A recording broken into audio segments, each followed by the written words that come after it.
Welcome to Behind the Crown Podcast with your hosts, Bryan Hutson and Josh Griffin. Sit back and enjoy these great stories and memories of the Kingsmen Quartet. Good evening, everybody. Welcome to episode 4 Behind the Crown Podcast with my very special guest tonight, and he's also my co-host, but he's going to be my guest tonight, Mr. Bryan Hutson. Thank you, Mr. Josh, Bryan. Welcome doing, in. man? I'm doing good. How about you, sir? Job singing for the Kingsmen for the last 2 years. He comes to us from Batesville, Indiana. Ladies and gentlemen, how about a nice welcome for Bryan Hutson? Are you glad to see Bryan tonight?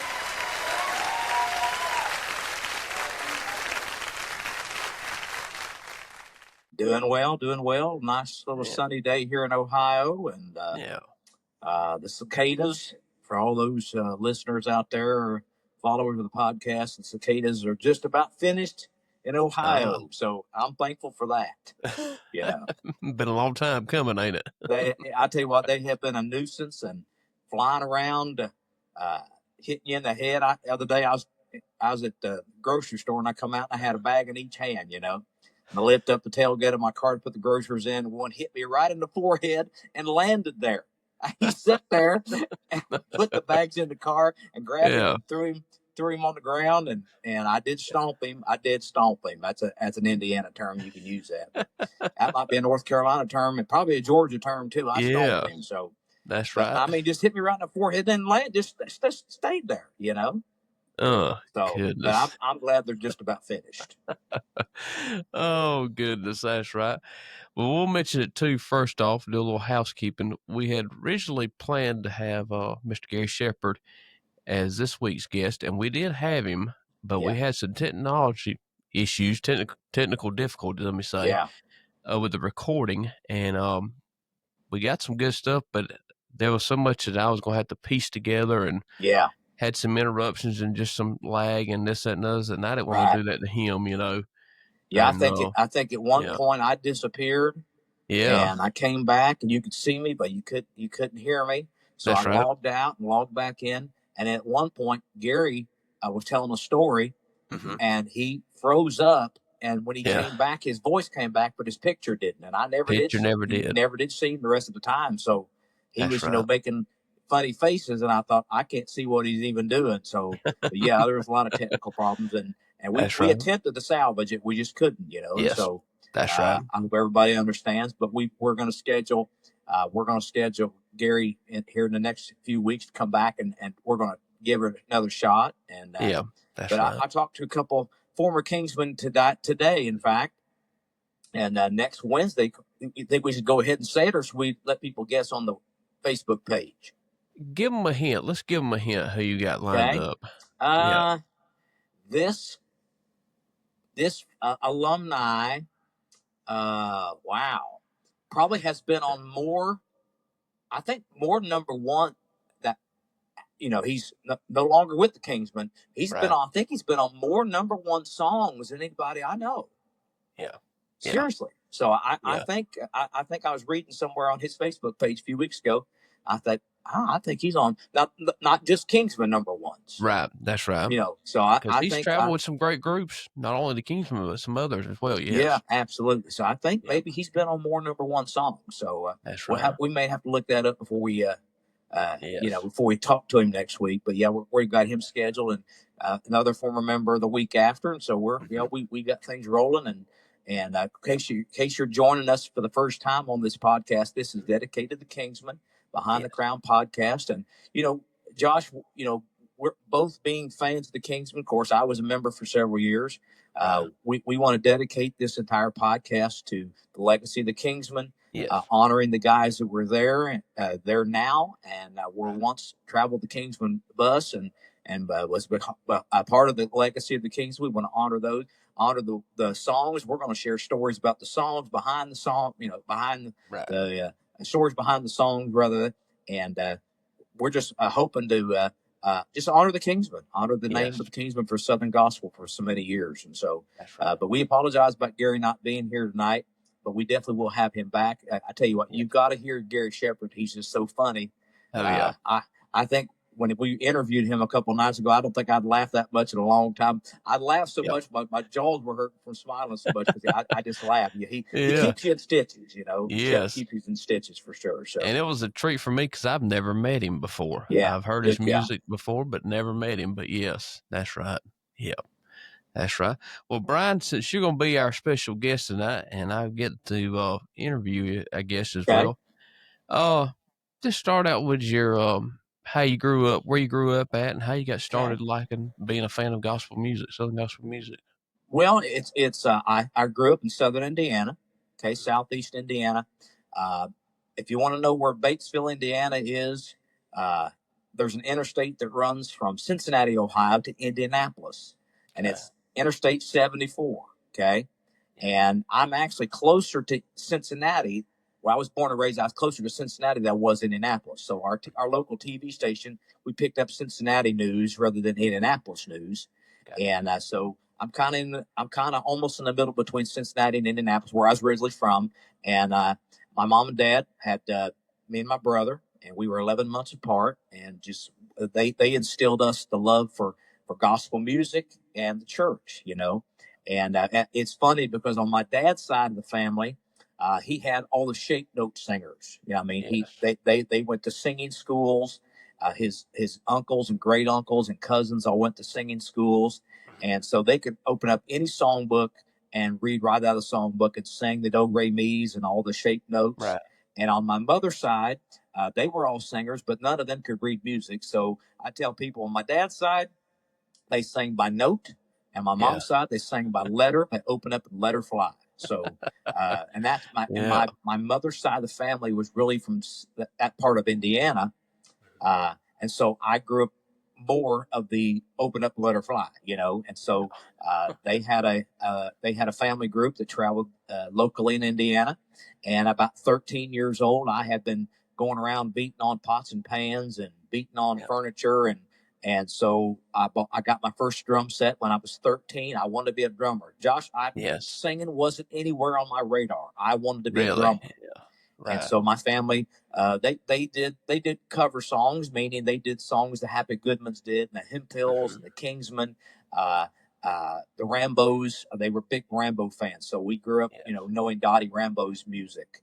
But as a kid, I didn't know who wrote those songs. I just knew my family, the Woods family, they sang those songs. Yeah. And so about the age of 13, started playing drums for them, traveled on the weekends, and about the age of 15 or 16, rather, my brother and I, we decided we wanted to, the members of the group were, not wanting to travel so much. And so we decided to kind of take off on our own and do our own thing. So me and my brother and my cousin and my uncle, we formed a quartet. Okay. Yeah. And I was about 16 years old. Now you can imagine I was the bass singer.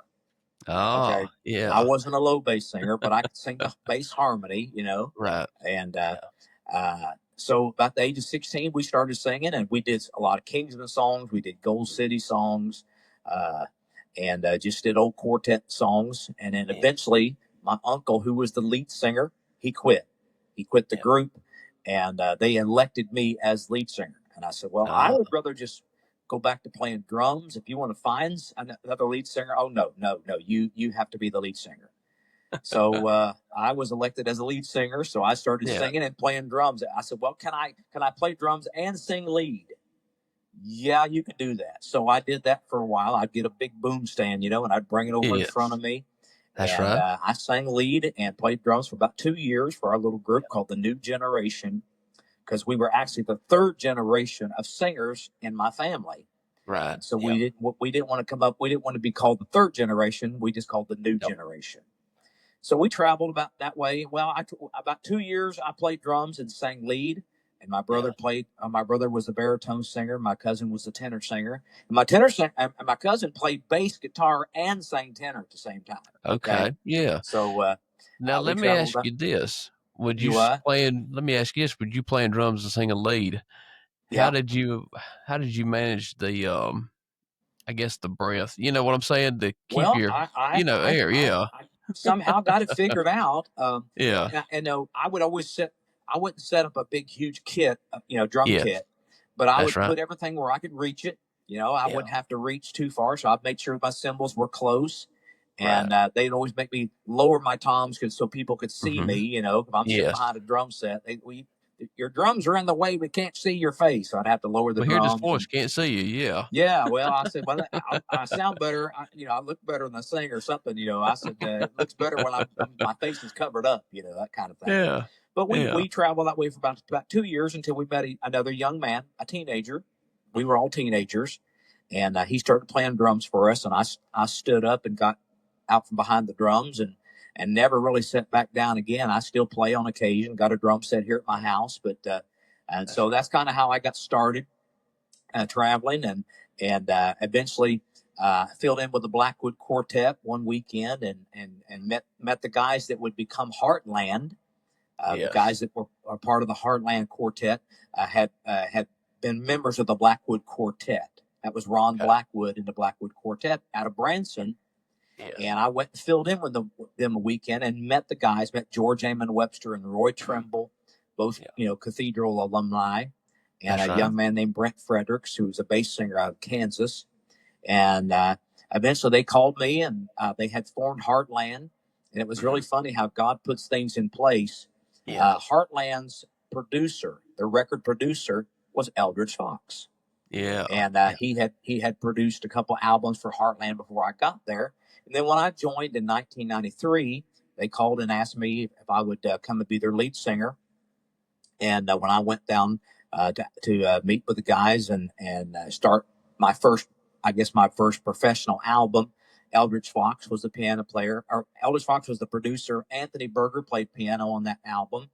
So I got, it was really fun. I got to meet Foxy, and I had, heard about Eldridge Fox all my life. And it was like, a celebrity to me that I was meeting Eldridge and Anthony. And so eventually 3 years after, I'd stayed with Heartland for 3 years and sang with those guys and sang several programs with the Kingsmen.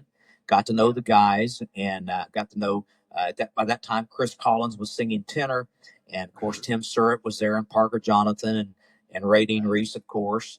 And Anthony had left by then, and they had a gentleman named Randy Matthews playing piano. So I kind of got to meet the guys really one-on-one, and then eventually Eldridge Fox called me and offered me the lead, asked me to come down and audition for the Kingsmen. So that was in 96. That's right.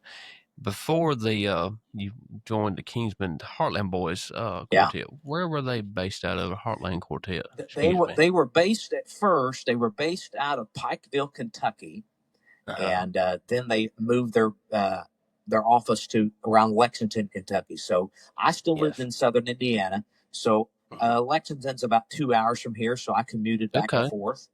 And so we most of the other guys lived around the Lexington, Kentucky area. So I could just stay where I was at. So that's right. And while there with them, what was your favorite song, Heartland Quartet song that you sang? Well, we had a couple really good songs that hit radio. One that featured me was "It's Time to Wake Up the Master." That was a song that we were out in Oklahoma one afternoon setting up, and this guy walks in, kind of a country boy. He said, "I'm a songwriter." Okay, well, so George Amon Webster said, "Well, maybe after the concert's over, you can come up here and play your song." So he come up after the concert and played, I think, the verse and chorus of the song, and it was a good song. It's talking about the disciples being in the ship, and it's time to wake up the master. Jesus is asleep in the back of the boat, and so that was the first. That was a radio song with me. But we had a couple songs like "He's Making Gold for the Kingdom." I was doing at that time. I bowed on my knees and cried holy. That was a song that we did, and we did a couple. Well, I think we did 3 recordings while I was there, and just had a wonderful time with those guys, laughing. We were more like brothers than we were, a quartet. We just was with each other so much. That's right. So from there, like I said, you said you got the call from Eldridge Fox to audition with the Kingsmen. Tell about how that process went down. Well, Foxy called me. I was home one night, and my phone rang, and I think I may have told this before, but my phone rang and it said Albuquerque, New Mexico.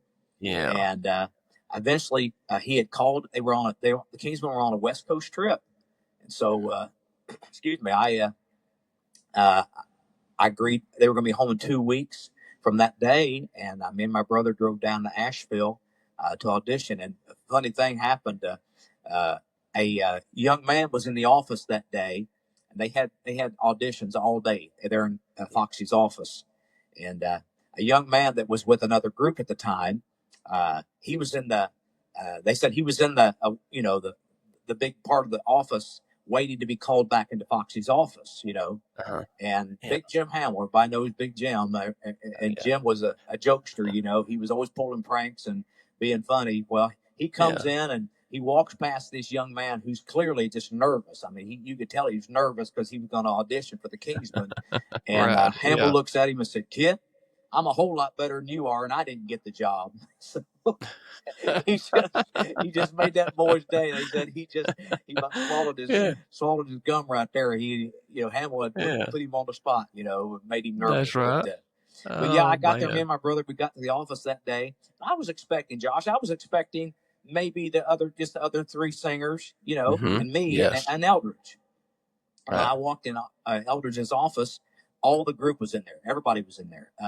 All the guys in the band were sitting on the floor along the wall, and they had a little keyboard set up. And I walked in, and Eldridge and Greg, and at this time, Tim Lovelace was playing piano, and Randy Miller and Rory Rigdon was playing the bass guitar, and Parker and Chris Collins and Ray Dean, of course. They were all, everybody was in there. And so I kind of shook hands with everybody and kind of, my pleasantries, that type of thing. And they said, "Well, we want you to sing something." So they had just recorded the tracks to the Beyond the Clouds album. Okay. Yeah. And when Tim Surratt gave his notice, they had the tracks cut, but they weren't going to cut any vocals. They were going to wait till the new hire, whoever that was, would be coming in. So I think they said they had a track to Stand Upon the Rock. Okay. Mm-hmm. And that's the thing. And that's kind of a song where the baritone Parker had the melody. And for 2 lines, I'd be singing above him, and then 2 lines I'd sing below him. And then I'm going back and forth. So it took me a while to figure out, okay, I'm trying to hear what the tenor is doing. So I'm trying to find my harmony part. So I didn't do too well on that, to be honest with you, because I kind of butchered that, trying to figure out the harmonies on that. But, they just kind of wanted to hear the blend a little bit. Yes. And I think we sang something else. And then Eldridge said, "Well, what's something you could sing?" So Tim Lovelace got the piano, and I think we did How Great Thou Art. We did the verse and the chorus of How Great Thou Art. And I'll never forget, Eldridge looked at me. He said, "We're singing tonight somewhere down South Carolina." And he said, "We have one more audition." He said, "I promised this young man that's going to be there at the concert tonight. I promised him an audition." And he said, we're gonna honor that. And he said, "But if it was up to me, I'd hire you right now." And he said, "But I'm going to honor my commitment, honor my word, and let this young man audition." I said, "That's totally fine." So me and my brother, we got back in the car and drove 7 hours back to Indiana. And the next morning, about 10 o'clock, my phone rang, and it was Eldridge, and he offered me the position. So dream come true, huge Kingsman fan. And I told him, I said, I know probably every Kingsman song ever, but with my years of Heartland being the 3 years prior to that, I wasn't up to speed on the 3 last albums, because I've been singing and trying to learn my own stuff, That's so I had to kind of brush up on that. But prior to that, man, you call it, if it's a Kingsman song, I knew it, so. When you heard Eldridge Fox say that in the office, saying, "If it feels my way, I'll hire you right now, but I've got one more guy I need to." How did you feel relieved? Because I know you felt nervous probably going in there. I did. I really did. And I was, in the back of my mind, I'm still a little nervous. I'm thinking, okay, who's this guy going to try out? I may be, I wanted them to have the right man. Of course, to be honest with you, I wanted it to be me. But in the same breath, I thought, that's pretty admirable that he said he gave his word to this young man, and he's going to honor that. So Right. That's right. I thought that was pretty admirable of him to do that. Yes, You know, that's right. so he That's gave his right. word. But Yes, he that's told right. me there in the office. He said there are some here. He said there are some things that I'll fire you over. And I said, Mhm. okay. Yeah. He said, if I ever catch you doing drugs or alcohol, he said, if I Mhm. ever catch you with somebody else's wife, and he said, if I Yeah. ever catch you being mean to our people, Yeah. he said, you'll be That's right. gone. And I said, Yeah. okay, I can handle that. Yeah. So, That's right. That's right. Goodness. Speak about that first album you recorded, Beyond the Clouds. yeah, Um, I had heard because some of the songs they had done on previous albums, um, huh? like The Beyond the title cut. Clouds was They originally, yeah. I think with Johnny Perrick maybe was the first time they cut that, I believe. That's So right. I I think sort of right. knew that. I really loved cutting that song because I got to sing with Eldridge, Yes. and That's right. I'll be honest with you, I thought the blend on that song with Eldridge and me and Chris and Ray Dean was really good because Eldridge had Yes. this big, huge baritone voice, big That's chested right. baritone, and I thought that blend was great. And still to this day, that was recorded in '96. I'll still get that album Mhm. out and I will listen to Beyond the Clouds because I think Oh yeah. Chris had such a pure tenor voice and Yeah. such just music in his voice. And so the entire album was really good. I love the heading home, that little bluesy thing, Uh-huh. that the Statesman Yep. had cut that back in the '50s, I think, and that was a Okay. song that was Yeah. being banned on Christian radio because it was too worldly and Really. had horns in it. Oh my gosh, it had horns in it, Josh. So, but I love Too that song. worldly. Love the he laid down his golden crown. Just love that song. Yes. And that And that's featured the me and one. Ray Dean and just a Yeah. lot. Ray took the first verse, and you took the Yeah, second verse. Yeah. That's and right. That's and right. we I call a Smoky Mountain trio when Ray says, The other way, but he laid down his golden crown, knowing well the only reason was for me. The choice was his to make. He could have walked away, but he laid down his golden. he laid down, and we repeat after him. It was me and Parker. Huh? His golden crown, his golden crown. I call that a Smoky That's Mountain right. trio, where you get the bass singer singing Okay. a melody and you stack a couple of Right. parts above him. And I just love that Yeah. kind of stuff. And so That's that right. I just always loved that song. Yes. Master I See, I think, was on that album. A lot of Yep. just That's right. great songs. Now a couple of songs like the was it Take a Moment and Live? Is that one on that album? Or is it Yes, that was as Take a well. Moment and Live? That's Yeah, right. that And of course, your let me double check, make sure I'm telling Come you. See I the believe Rising that's right. Sun was That was my your feature on that. feature. Yeah, that Yes, was written and by that's one a of my great song too. yeah, Yeah. and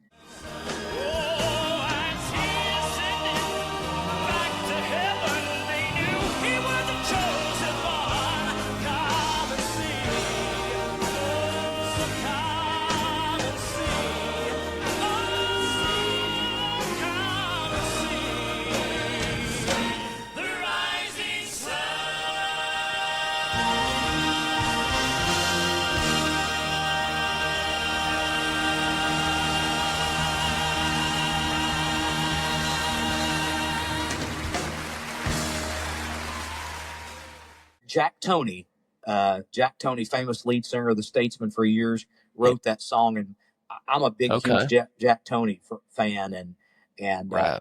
when they gave me the demo, meaning they gave me Jack singing that song so we could learn it. I said, man, I Oh. can't touch that. That's Jack Yeah. Toney. Ain't no way I could get a good scald on that. You got Jack Toney singing that. So, but he had Right. written "I'll Rise from the Grave to Meet the Lamb," a That's couple of right. years before that for the Kingsmen. So, Jack Toney's just a great singer, great songwriter. Yes. But yeah, it was just chock full of great songs. And Mhm. they had people ask me about the cover Okay, the cover of the album. Yes. Everybody's doing something cool, Josh, except me. I've got this blue That's shirt on. right. I'm kind of staring at the sky or something, like I'm looking at a bug or something. But Yeah, just staring straight ahead looks like, yeah. yeah, I'm just kind of staring straight up. What it was, they had already taken pictures and had a photo Yes. shoots for all the guys for that album. When Tim left, they had to just get something quick with me. And so we met Yeah. at I think an old abandoned restaurant or some kind of a hotel downtown Asheville, some building. And where they took the group shot, we're all in there together. And I'm like in a tan suit or something. And they said, That's "Here, right. just put this shirt on and stare up the skies." I'm just kind of staring like I'm staring off in space or something. Everybody said, "So what's the deal on the cover?" I said, "They just needed a picture of me. They just needed something of me." Yeah. So everybody else had their golf clubs, and Ray Dean had his army hat and golf clubs or something. And I mean, everybody was doing something cool except me. I'm just kind of staring up in the sky or something. But that was kind Oh, of funny. goodness. And also with that album, y'all did a live video as well. And I watched it before on YouTube, and I bought the VHS years ago off of eBay. Yeah. But the stage setup that night with the ladders, I guess, or something. Where Yeah, was that at? yeah. What was going on with Well, that setup there? I a always lot of wondered groups that. a lot of groups had done recordings there because it was a studio set up for that particular for making gospel videos. And so Okay. everybody had been up there. I mean, that was the place to go. David Brainerd was the producer. He owned this studio. It was kind of in the middle of nowhere in Columbus, Ohio. And so we went up there. In fact, I had done one with Heartland there. We had done a concert there with Heartland. And so to just get a different look than everybody else's video, they just kind of start putting some stuff and playing around with the set and trying to make it, doing some flashing bulbs and flashing lights and just different props on. Right. And then the very next day, I think we recorded that on a Thursday maybe, or a Wednesday or something. And the next day we went in and recorded the Kingsmen Christmas video, same building. Okay. So if you ever seen the Kingsmen Christmas video, we recorded that the very next morning after we recorded the Beyond the Clouds live. Yeah. Yes. Okay. Did not know that. Yeah. So that was in Columbus, Ohio area. Okay. Gotcha. If you want to hear something funny, at the end of the video of the Christmas video, you see Randy, but we're having a big snowball fight. Okay. And it's like this fake snow, we're using it. It's B-roll, and so as the names are scrolling on your screen, you see us goofing off and throwing snowballs at each other. They said, whatever you do, don't get that stuff on you. It's like insulation or something. And Randy Miller's got a big mouthful of it. It's on his lips, and I said, Miller, you're not supposed to put that in your mouth, man. Of course, he was nutting a fruitcake anyway. I mean, those guys, Tim Lovelace, they were a trip to travel with. Let me tell you, it's fun. I imagine so, especially them two together. Good night. Oh yeah, oh yeah. Oh mercy. Then after that, y'all did the "You're Not Alone" CD recording. Of course, the big one off that was "You're Not Alone." I believe that was the number one song. I believe. Yeah, number one song. Yeah. But one of your big cuts off of it. It also won Album of the Year, and I think it won Video of the Year at the SGMA Awards. Yeah. Yes. Okay. Yeah. Gotcha. And that was recorded. The video portion was in Chattanooga. Is that Knoxville, right? Tennessee? Recorded in Knoxville. Knoxville. Yeah, Knoxville, Tennessee. That's right. With Reverend J. Buzzle Moore, I think, gave the J. intro on that, I believe, or something. Ain't that right? All you old Kingsman fans. Yeah.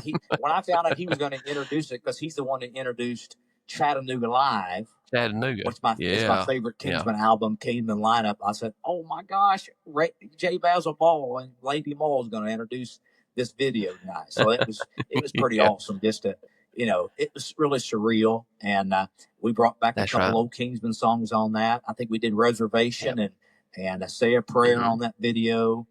But the album was great. It was just chock full of great songs. It had so many, Tim Lovelace, I think he gave us maybe a song or two, and I know Squire did a couple on, and he wrote the title song "You're Not Alone," which turned out great. And then one that I suggested that was going to be on a budget album, "Here Comes the Bride." We were going to cut, we were going to cut that for a. Here I stand at heaven's door.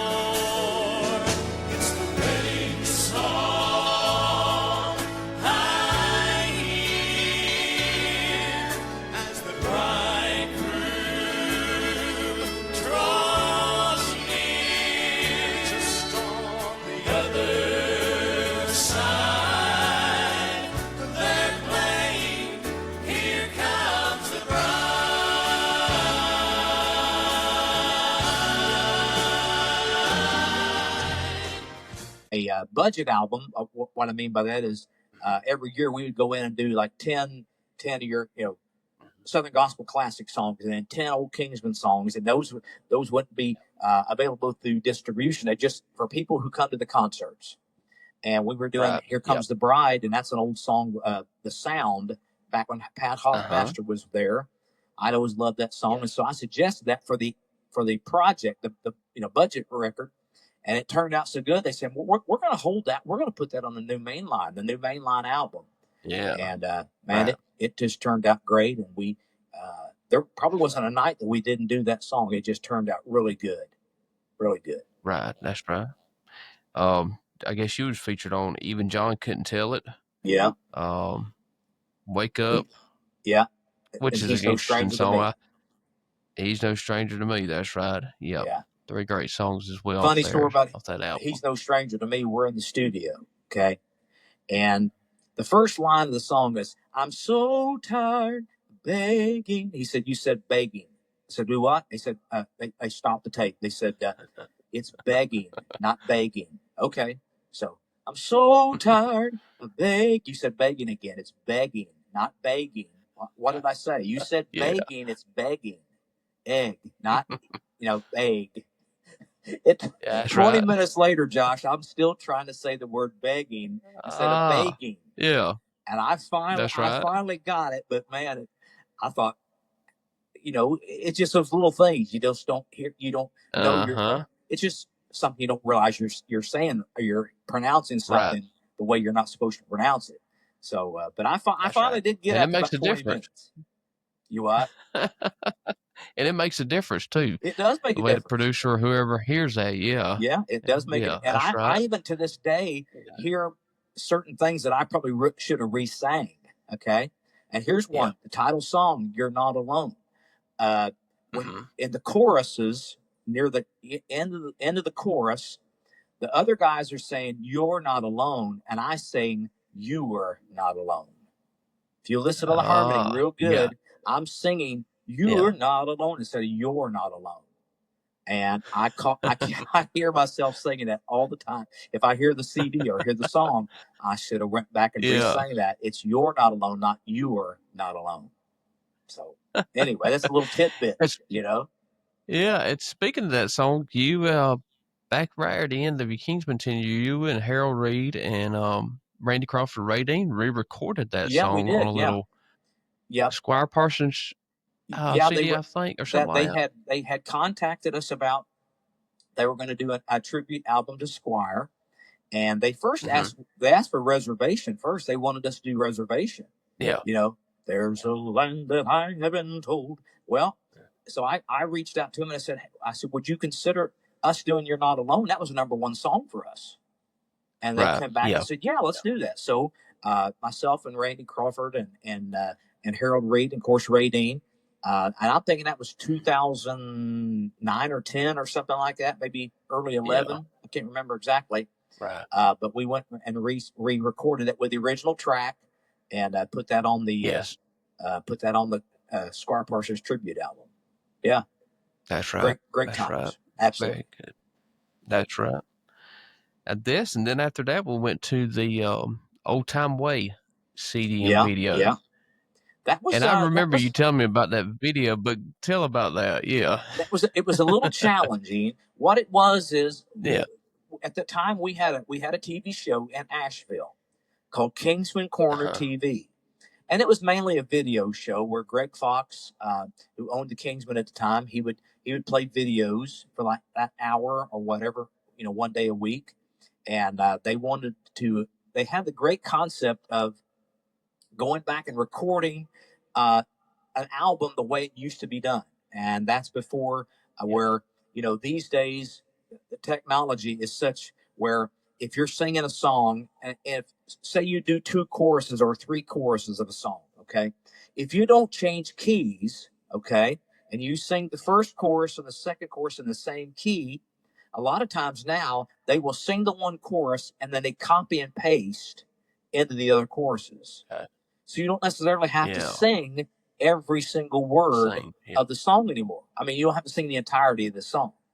And, nowadays, if you mess something up, you go back and say the word begging instead of begging. You say the wrong word, they could go back and punch that one word in. Well, back in the old days, if you messed something up, you had to go all the way to the beginning of the song and start it again.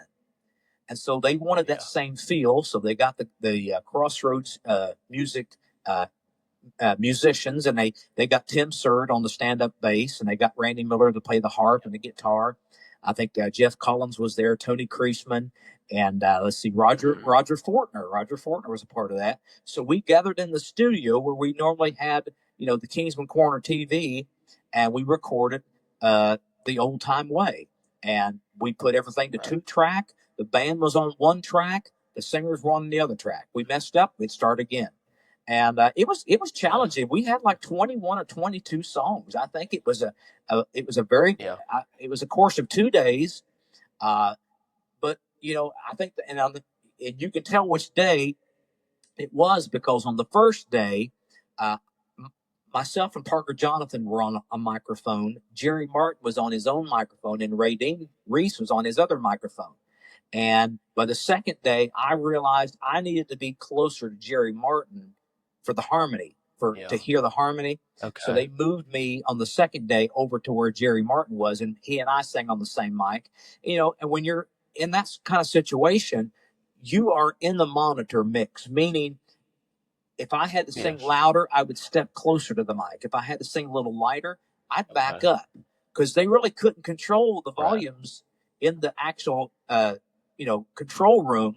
They couldn't turn me up and turn Ray Dean down.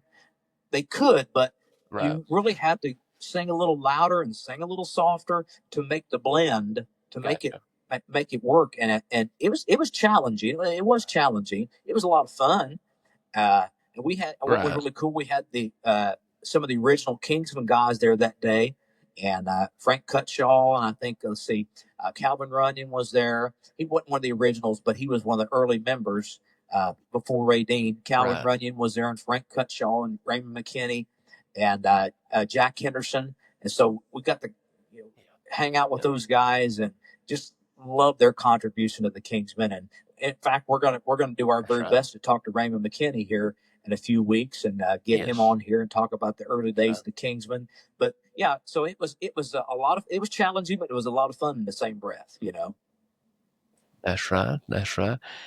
And I remember you telling me the story about y'all sold the videos at the concerts, or people calling the office and ordering them, and they were sending them back or something because they thought it was a live concert. What it was, Josh. I mean, we're kind of like what we're doing here now. We were singing in front of these microphones, and we're reading the lyrics. When you're in the studio, you have the lyrics close by where you can read, and you're singing, and you're singing the microphone. There's not a lot of movement. I mean, you might be directing with your hands so other guys can watch you do that, but you're not really moving around. And so people were used to a live concert video, and I get that. I understand that. So we, Greg, when he was putting the video together and how to produce it, he was trying to add things to the video to make it more appealing for people who were watching it at home. Sitting in their living room, they really want to watch us standing behind a microphone and reading off a lyric sheet. And so I guess when they got it, they were expecting us in a live concert, and we weren't. And so we had some videos sent back to us. I was expecting to see a Kingsman concert, but it was, honestly, I tell people it was more like a documentary, to be honest with you. It was really a documentary about how to record an album that way. Yeah, so we use all kind of graphics and things, and and as we'd be singing, the lyrics of the song would roll past, and you'd see the lyrics in the background as we're singing, just to kind of add some visuals to the video. But some people were sending it back because they was expecting a live concert. Well, hey, I enjoyed the video. I mean, I thought that was a neat idea, neat concept, because I mean, your average fan ain't gonna go in a recording studio, you know what I'm saying? And it was a lot of fun. Pretty neat to watch. And to watch the guys, especially those guys in the band, watch them create it right there in front of us. We're all playing, we're all singing and playing at the same time. That's right. Now you go in and you sing to a track you most of you sing to a track when you record, and so it was a kind of, and we were used to live bands because we had Kingsman had a live band at the time, and so we were used. Andrew Ishii came in, and he was our piano player at the time, and I think he played on a couple songs, and so we just had, we just loved it. Like I said, it was challenging, but it was a lot of fun for sure. That's right. And then from there, we went to the next CD you're on. I always say my favorite Kingsman recording of all time, Shelter, back in '99, I believe. Yeah, that's right. Of course, track number 1 on there is my track favorite number song 1, of your all favorite time. song, I'll Live Again. And I tell you what, I'll mention this too. Yeah. Go ahead. That blend of y'all, Radine, Parker, you and Jerry, you couldn't beat that blend. But yeah. Well, we had a really good blend, and I just think that we were starting to hit our stride right there. Because the longer you sing with somebody, the better the blend is going to get, because you know how they phrase things, and you know how they it's just you can sing the correct harmony part, but if you don't, there's a difference between singing the correct part and blending. And so I feel like we were hitting our stride right there, and blended. We did a couple albums together, and so we were hitting all cylinders. And that album was chock full of great songs. I think maybe 2 or 3 Squire songs, and of course Tim Lovelace was the songwriter on the Shelter. We asked Tim to give us a song, and he had great Shelter. And I like how in the bridge of it, it's sheltered in the arms of God is the bridge. So let the storms rage high, but it had so many great, I think 13 or 14 songs on that album. It had a lot of songs. Yes. Doug Riley used to be with Gold City before he was tragically killed in a car wreck. I love Doug. He was a drummer. He wrote the No Matter What Comes My Way, I'll Always Be. That one feature song that featured Ray. He won my battle at Calvary. Jesus won my battle. Yeah. So just had a lot of great songs. Had so many great songs. And Wake Up, and let's see. Oh gosh, what was some of the Missing Children? Yeah, Missing Children. We did a concept video of that. Yeah, that was a lot of fun. Concept video. A lot of great songs. That's right. Another one on there was let's see. I got it pulled up right here. Shelter, What I Found at Altar, Mark Bishop. Yeah. Wrote that song. I told Mark Bishop one time, I said, man, I love your songs, but they're the longest. They got the longest titles. He had What I Found at the Altar. The one I did on there was When He Becomes So Real to Me. I said, we need to do another CD cover just to put the album name on there, the song titles on there. He just laughed. But yeah, Mark Bishop's great songwriter. Great songwriter. That was one good thing. Correct me if I'm wrong. Jason Self. Yeah. I'm sorry. Go ahead. Yeah. Well,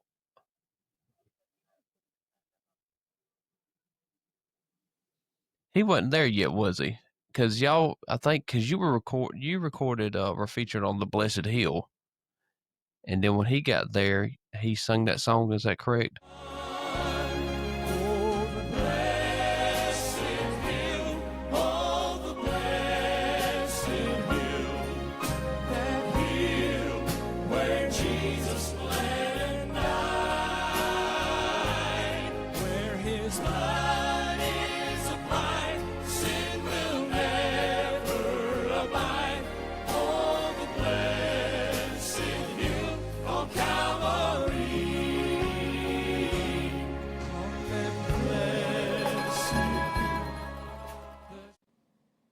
All right, so the Blessed Hill, Jason Self hadn't joined the group yet at the time of the recording. And I cut the song. And he was not on the album cover. Right. But he joined right before it came back.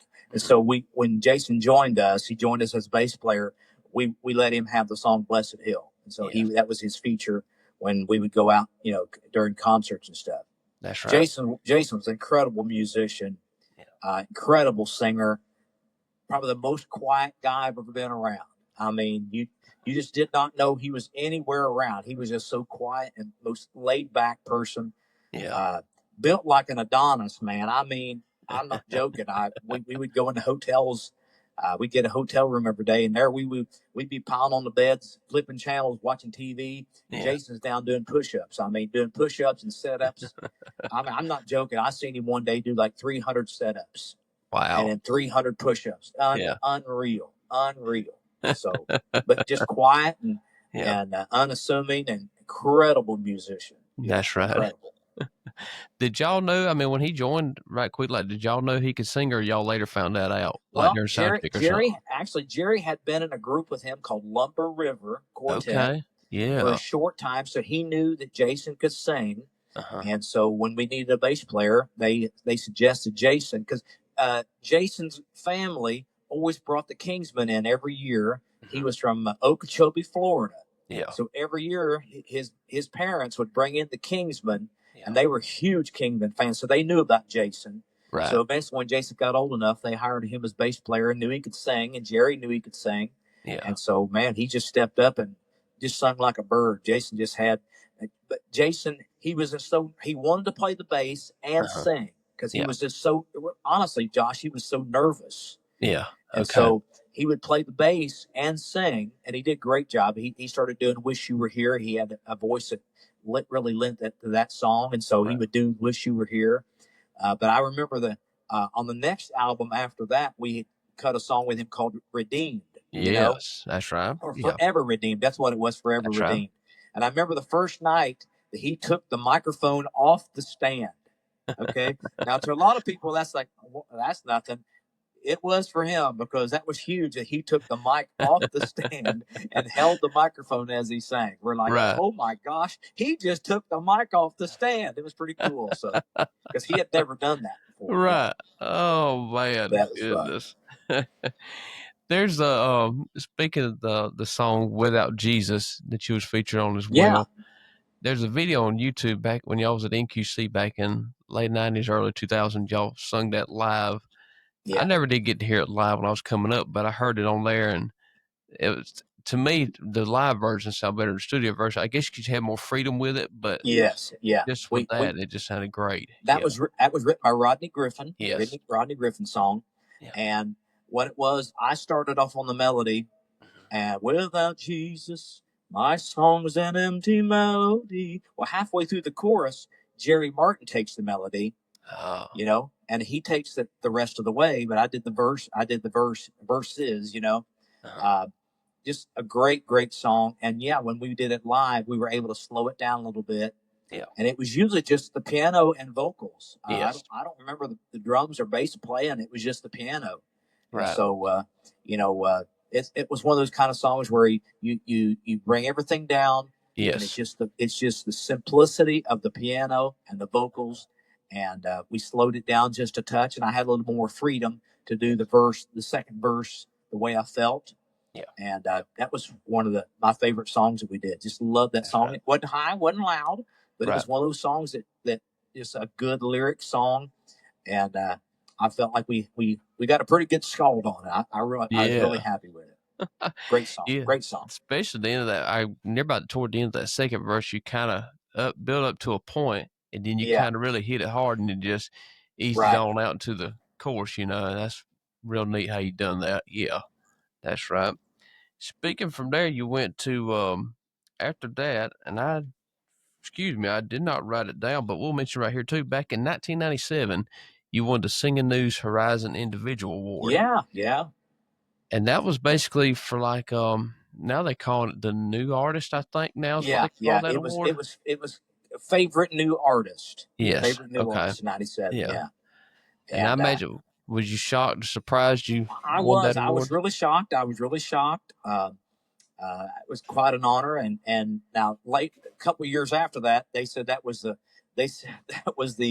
curse of the favorite new artist. I said, what do you mean? So one of the guys that had won it after me or something said, well, you notice if you win that award, it usually a couple of years later, you're out of the industry. I said, well, I Oh. don't know about all that, but yeah, that was quite an honor. And I remember, I believe Peg McCamey.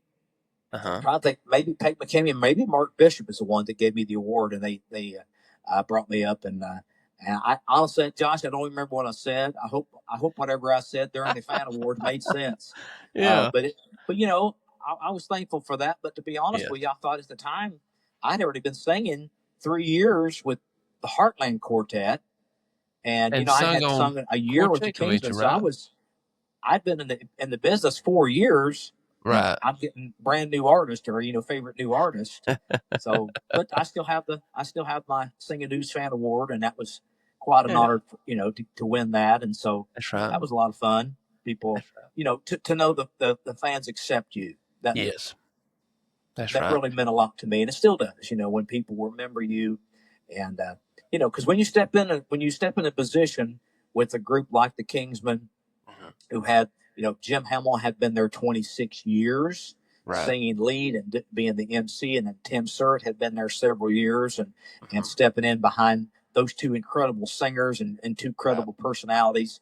A little intimidating. So to know that fans thought enough of you to vote for you, that was quite an honor, for sure. Right. That's right. And if we can talk him into it, we'll get him to take a picture of it and post it on the Facebook page, the award, where we can see it. that. Yeah, that'd be pretty neat to see.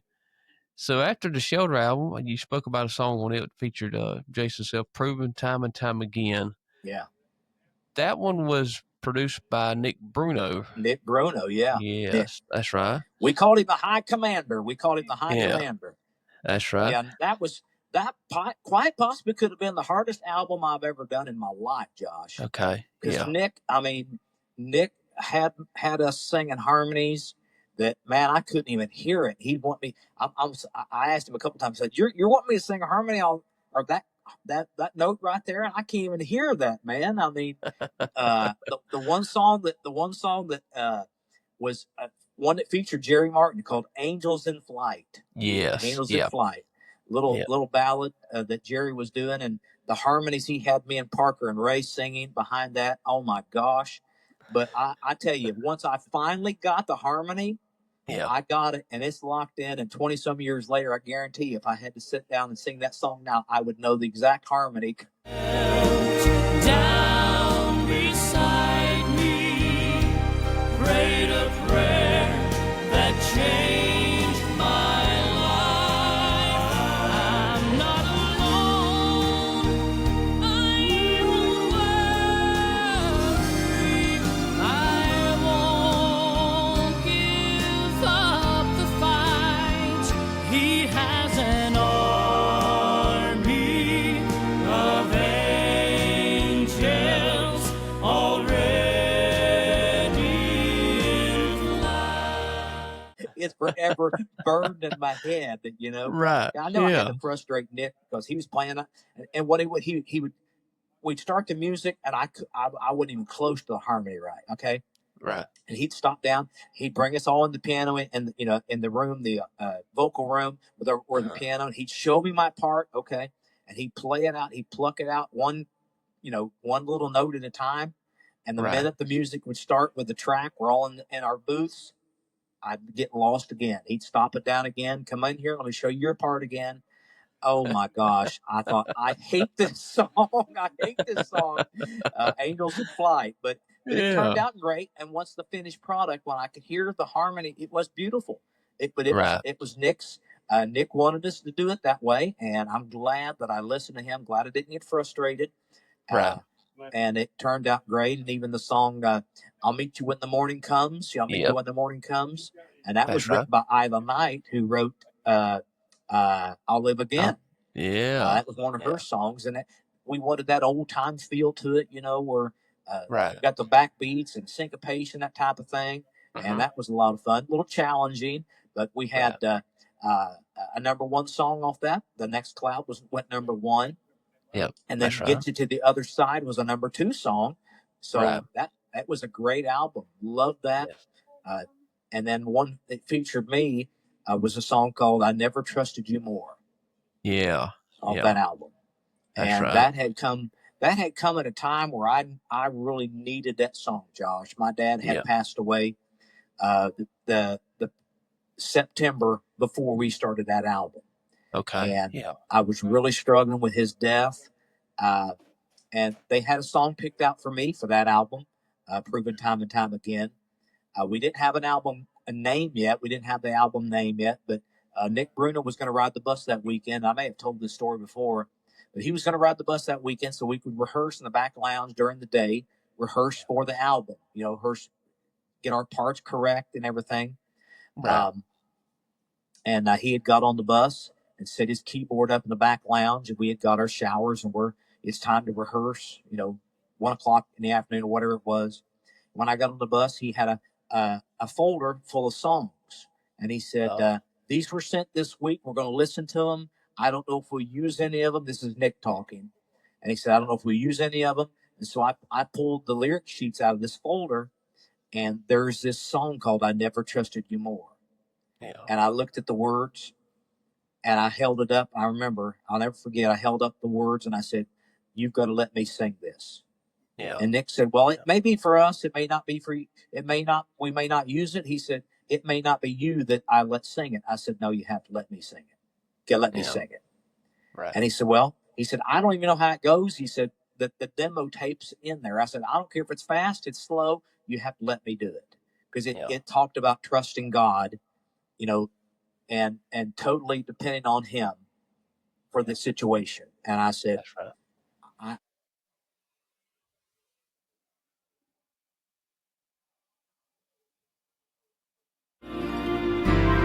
I'm giving you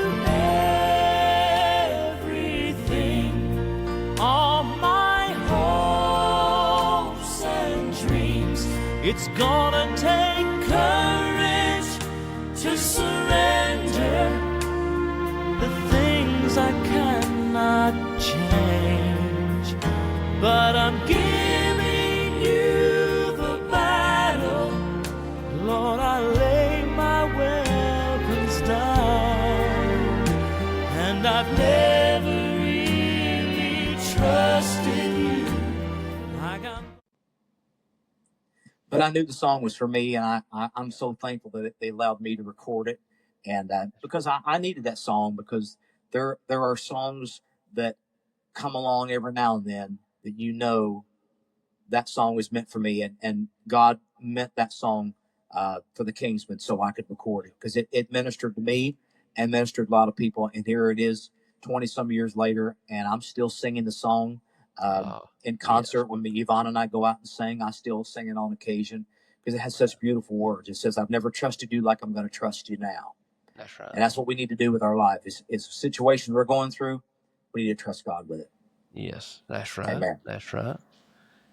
So then after that is, so we had that one. I Will, 2001, Joy's Going to Come in the Morning. Redeemed is also, we said on that one as well. Someday We'll Know. Anchor Deep, Pray Hard, Hold On. I love that one. One that featured Greg Fox, Nothing Could Separate Me.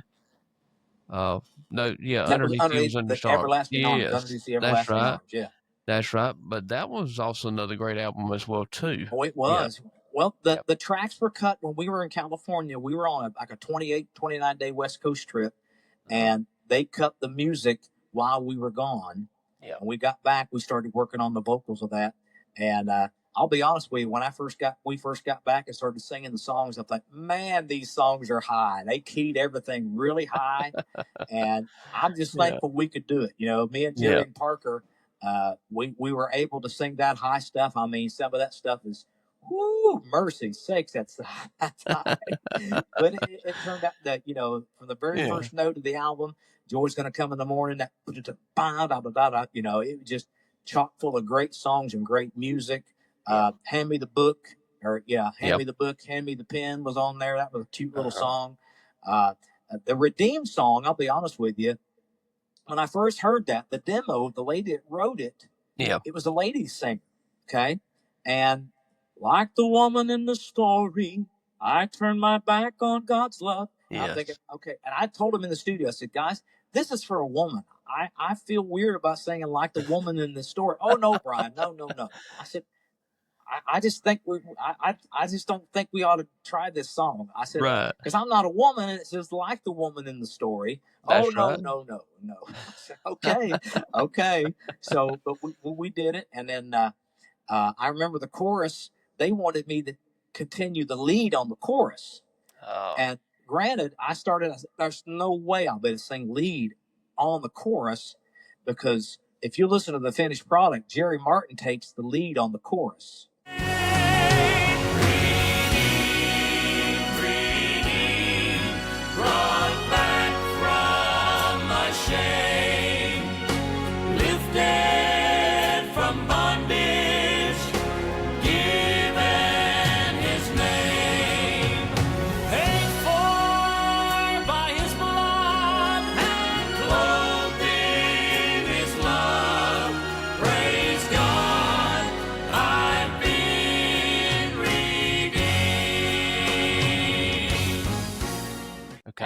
After my verse, and he's up there, and I said, there's no way I could do that, and Jerry Martin be a third above me.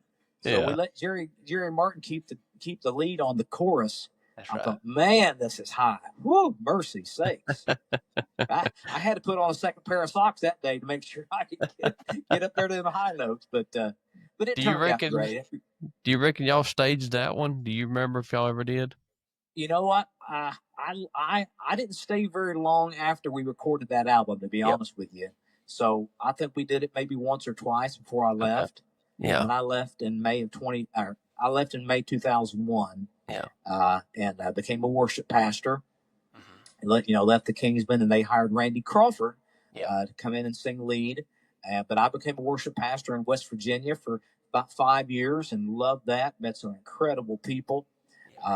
Got to baptize a lot of people, seen a lot of people come to the Lord. And one of the best stories I will tell about my time there at the church, one Sunday morning, we would always meet. I was the worship pastor of the church, and we would always meet with all the praise team singers and everyone. We would, we'd run through all the songs for the service that morning. We'd have prayer together. And this one of the praise team singers, she said, my mom and dad are coming this morning. She said, I don't know if they believe in anything. She said, they don't go to church. She said, I don't know that they've ever been to church. And she said, I'd like to have special prayer for my mom and dad. She said, they're coming to hear me sing this morning. So I remember we had prayer, and we were doing 3 services on a Sunday morning. We were doing an 8:30 service, and I think a 10:30 service, and then a noon service. Because our sanctuary was only so big, and the church was growing, and so I remember her parents coming in, and I walked back and introduced myself to them, and they came the next Sunday. They came the next Sunday. They came the next Sunday, and I think maybe a month and a half later, they both walked the aisle and received Christ. Yeah, and then I think a week after that, I baptized them both, and then 6 months from then, they were both working in the children's ministry. To see them coming for the very first time, to see them growing and surrender their life to Jesus, and I got to baptize them, and then they're now working in the children's ministry. I said that's one of the greatest things I've seen in ministry. Just to see them and be a part of that. So that was great. But met a lot of friends there at the church, and friends I still have to this day. So, one of my best male friends in the world is the sheriff in that county in West Virginia, and at the time he was the police chief, and here it is almost 30 years later, and we're still great friends, and so made lasting friendships for sure when I was there. That's right. So you was off the road for a little bit, and did that. I think you sang with a couple other groups in between that time, between when you come back with the Kingsmen. Yeah, well, I left the church in 2005 and joined up with Mark Blackwood. Blackwood and the Blackwood Gospel Quartet. Mark's wife Jennifer is my cousin.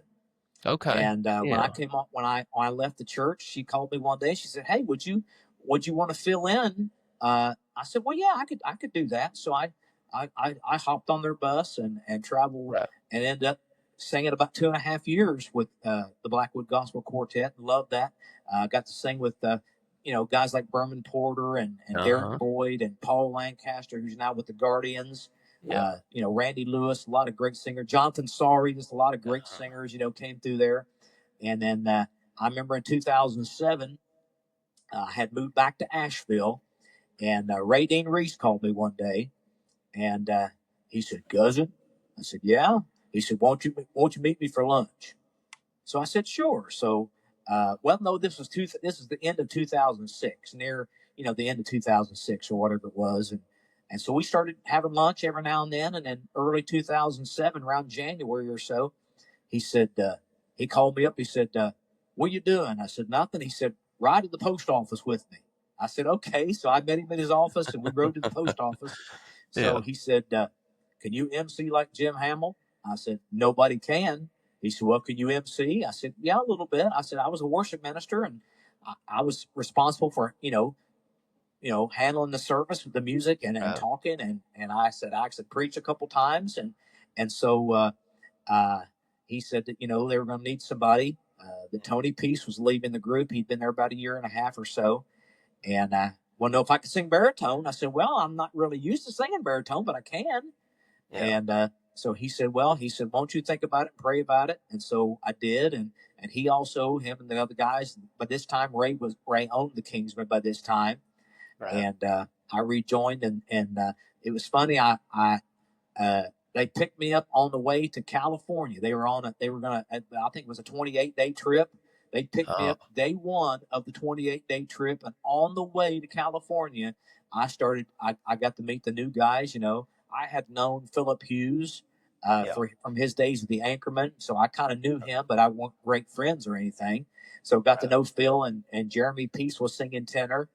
Yeah. So on the way out there, we started rehearsing on the bus. We had a lot of time in our hands, Josh. We're driving to California. We got a lot of time. Wow. So we would stop on the way out and sing on our way out there. And eventually, by the time we got there, we put our program together. And we had Nick Succi playing the piano. Incredible player. Good Grant friend, Barker, yeah.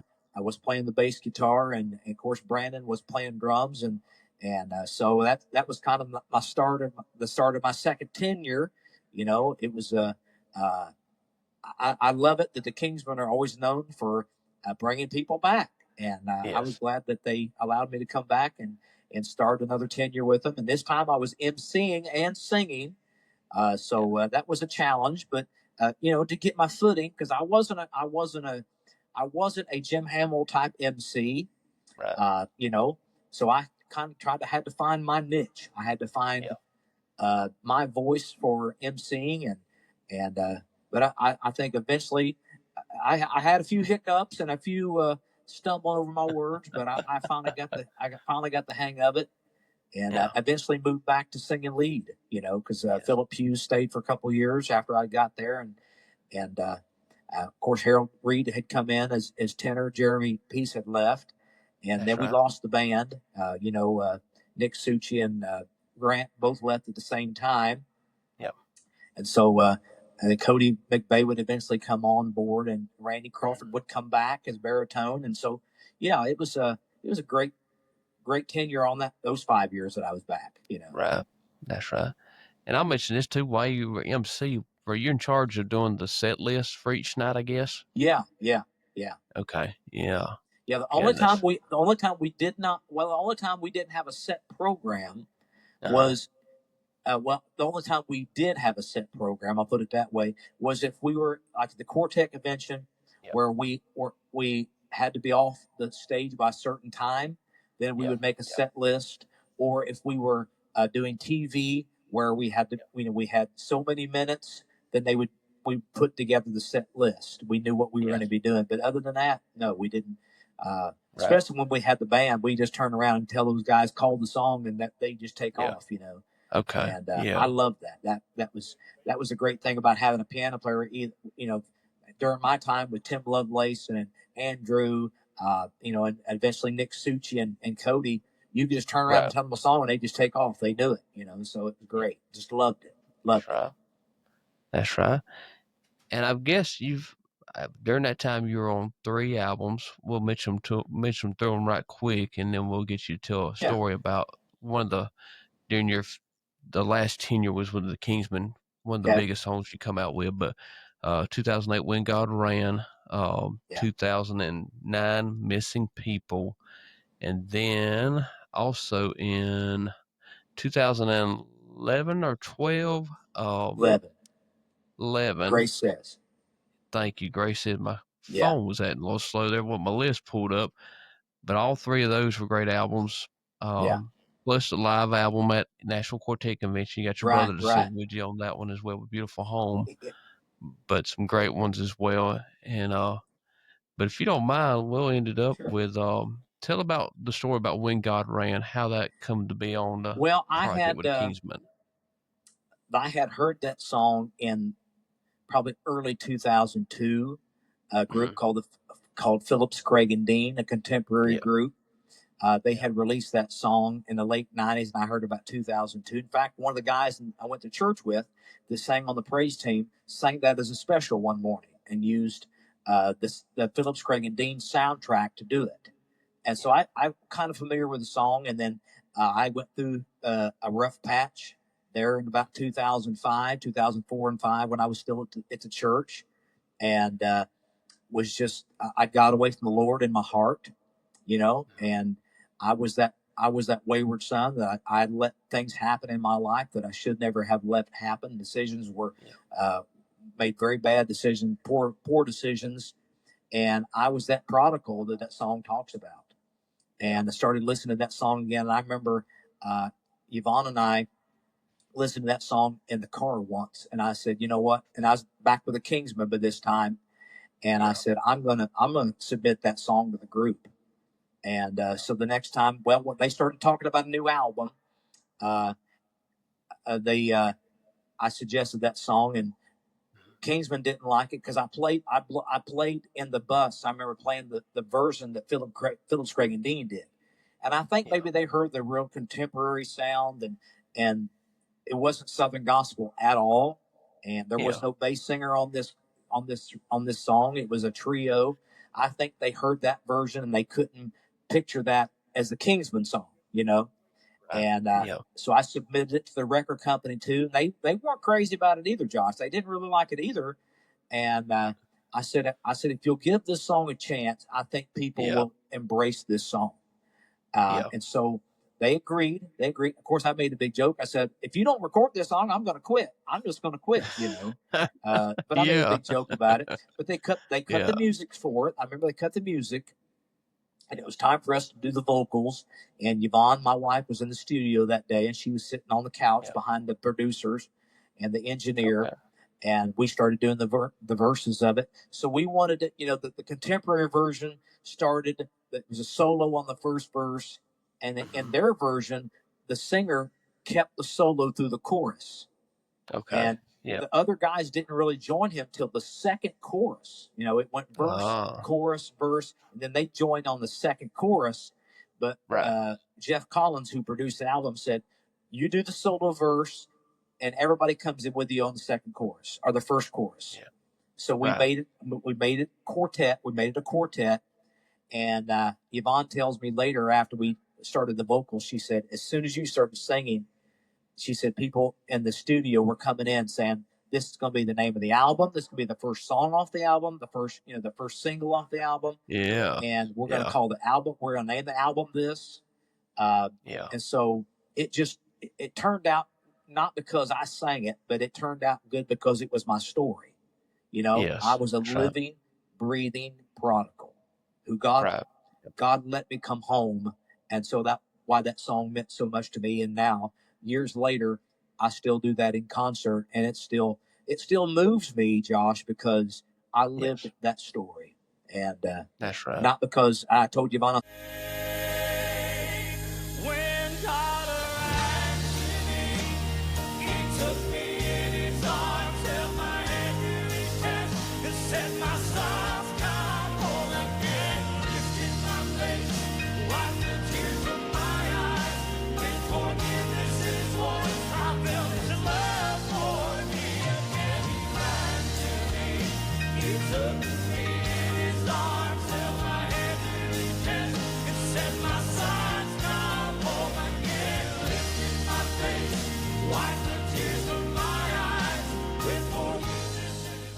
said, I'll probably be singing this the rest of my life. And she said, that's okay. Oh, That's yeah. all right. We'll keep singing the song.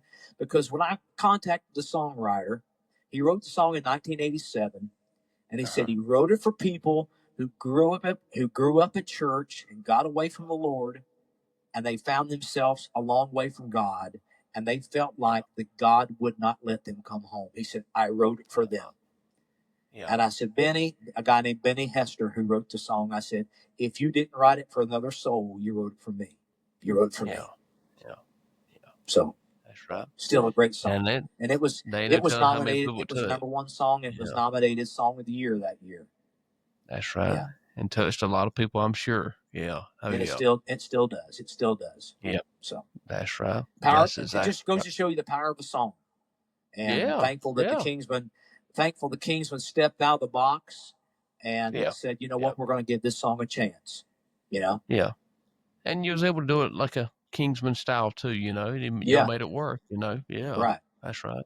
And That's some radio stations were actually, when they first got the song sent to them, some stations were having contests. They would play it and they would say, the next caller who can guess the quartet and guess it correctly, that wins something.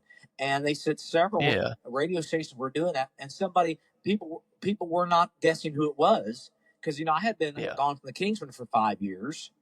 And, you know, and some people didn't know I had ever left, or they didn't know I had come back, you know. Right. And yeah. so it was a total, you know, not a total walk away, but it was different than what they were used to hearing from the Kingsmen. Right. So most people were saying, right. well, I think it's Bryan Free and Assurance. They were saying, I think it's Triumphant. You know, they were thinking it was other people, but most of them were guessing it was Kingsmen. Yeah. Goodness. Well, I'll mention this too in closing. I've said it before. As far as my all-time favorite overall singer in any genre of music, Bryan Hutson. Thank you, Josh. And my favorite bass singer, of course, is Ray Dean Reese, but my favorite overall singer is Bryan Hutson. Thank you. And ain't no doubt about it in my mind. Thank you, Josh. Speaking of Ray, I talked to Ray Dean today. I called him up today, and he's doing well. I told him we're going to get him on the podcast, and he said, well, cousin, just make sure you call me early in the morning. I said, okay. I said, we'll figure it out. And I got a funny Ray Reese story. Go ahead. Yeah. You know, he's one of the funniest individuals, of all time. And a few months ago, I was talking, maybe about a year ago, I guess now, he and I were on the phone. We're talking. And by the way, if any Kingsman fans out there, if you know Ray Dean's phone number, he loves some pepperoni pizza. He likes extra crispy, thin pepperoni pizza. About once every couple of weeks, I'll send him a pizza. I'll have one delivered to his house. Yeah. Anyway, so about a year ago, we're on the phone talking, and I made a joke about him being famous. He was saying something. I said, well, cousin, that's what you get for being famous. You know, he said, oh, yeah, that's right. I'm famous. All right. You know, he's making light of it too. And so I said, well, I said, you know, you get recognized, cousin. I said, you're just so famous. He said, well, that's what you get for being a unicorn. And I thought, what? So honestly, Josh, my first thought was, I bet there's an inside joke on the Kingsman bus right now about a unicorn that he thinks I know what the punchline is, or he thinks I know what the inside joke is. So I wait. Right. Yeah. And he don't say nothing, and I don't say nothing. And I'm waiting, and I'm after about 5 or 6 seconds of silence, I said, okay, cousin. I said, I don't know what you're talking about. What do you mean, a unicorn? And he said, he said, I'm sorry, I meant an icon. I'm an icon. And I'm telling you, Josh, no joke. Yeah. I fell in the floor laughing. He had got unicorn and icon mixed up. And I laughed for 20 straight minutes. I couldn't catch my breath. I'm in the floor laughing. Of course, he's laughing. Yeah. Cousin, what's wrong with you? Cousin, what, you know? And I laughed, and I think I called 4 or 5 people that day. I said, you all got to hear this story of Ray Dean Reese. He got unicorn and icon mixed up, and I just belly laughed for 20 minutes. But anyway, he's doing well. He's excited about the podcast. And just told him, we got people praying for him and asking about him all the time. Yes. And people ask me on the road when That's right. Yvonne and I are out concerts, hey, how's Ray Dean doing? I said, he's doing well. He turned 86 back on May 16th. And so, but he's doing well. I saw him at Squire Parsons' funeral a few weeks ago, and he's doing well. But just keep in your prayers. He's that's right. He doesn't get to travel a lot with the group anymore, but he's still very active in the ownership of the Kingsmen, and one of the best men I've ever known, for sure. Yes, that's right. Well, in his defense, he is a unicorn because there's only one like him. So, and unicorns are very rare. So there you go. That's right. That's exactly he knew what he was right. talking about, even though he got mixed up. Yeah. Well, everyone, this has been another great and fun interview we got to do here, and a great episode of Behind the Crown podcast with our special guest, Mr. Bryan Hutson, tonight.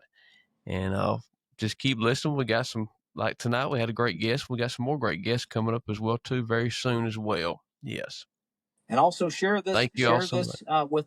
If you have a person in your family or friends that's a Kingsman fan, share this with them and put this on your page and share it. And this, we're looking forward to some great. We're going to do our very best over the next several weeks to interview all the former members and the current group as well, and just spend some time telling stories and behind the scenes and behind the music and behind the songs. We're just going to have a great time. So join us as much as you can and share this, like I said, on your page, and come back and see us again. That's right. Thank y'all so much. Thank you for listening to this episode of Behind the Crown podcast with your hosts, Bryan Hutson and Josh Griffin. If you would, please like, rate, and share this episode. Join us again for another episode of the Behind the Crown podcast.